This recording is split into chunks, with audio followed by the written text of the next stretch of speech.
Hi, everybody. Welcome back to Old Time Rock and Roll. I'm your host, David Tare, where I've been featuring my personal top 3,000 songs of the rock era from 1954 to 1999. This song is gonna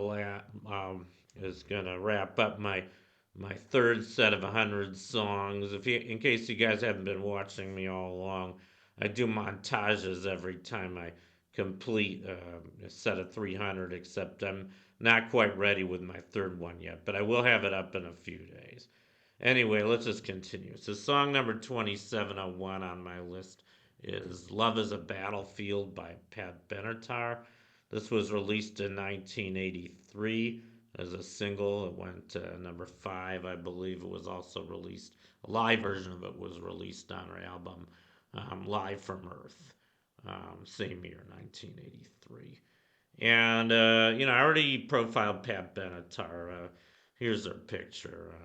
You can see she was pretty sexy, but she was also pretty wild, and she was very outspoken. I'd say that her music, was kind of expressed pretty outspoken feminism. But I respect her for that. There've been a number of kind of feminist female rock singers.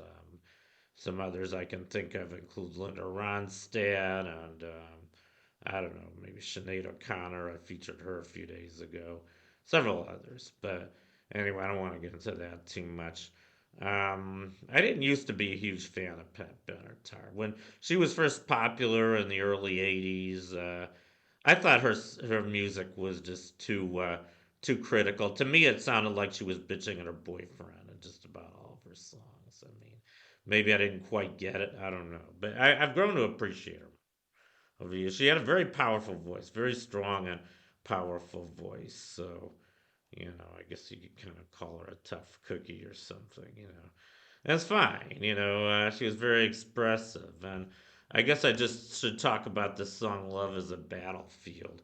This is probably the most, the most, I don't know the word to say, maybe kind of militant of all of her feminist songs. I don't know how many guys have seen the video of this song.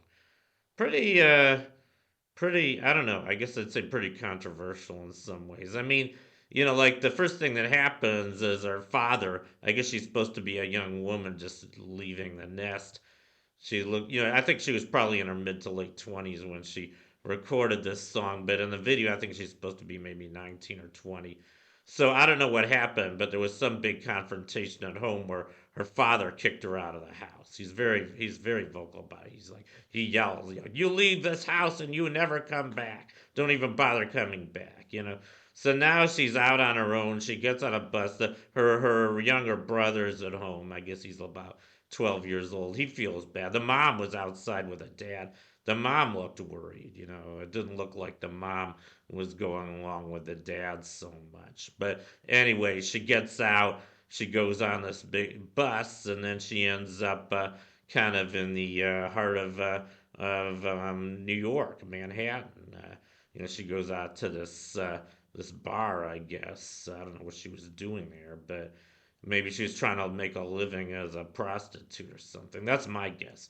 Because she goes to this bar, there's other prostitutes in this bar, and the pimp, one of the prostitutes is with her pimp, and she gets really mad at her pimp. She yells, "Leave me alone!" Because I guess the pimp was trying to take advantage of her in some way. So then she gets up with all these other hookers and starts, shaking her thing in front of the pimp, and he has a really worried look on his face, like you can't mess with us. It was, she was leading, about 5 or 6 women, all, just kind of expressing their women's rights, that they don't want to be taken advantage of.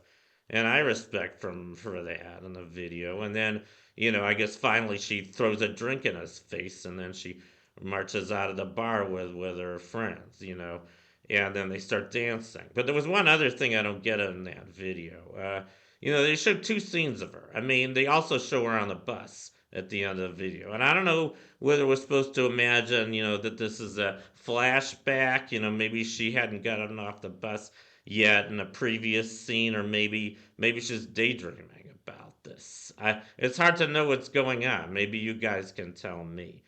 Anyway, I think it's a little um, high-handed anyway. But it's a good video. She expresses her views about women's rights, and we need them now with Trump. So maybe this is a good video to feature right now because Trump just won this election, and he doesn't give a shit about women's rights. So maybe this will gain popularity again. And if any women want to use this song as a women's lib anthem, to fight off Trump, I'm all for you.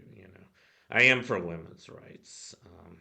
Anyway, I guess that's all I want to say about this song. Thank you for watching. You guys rock, and I'll see you next time. Bye.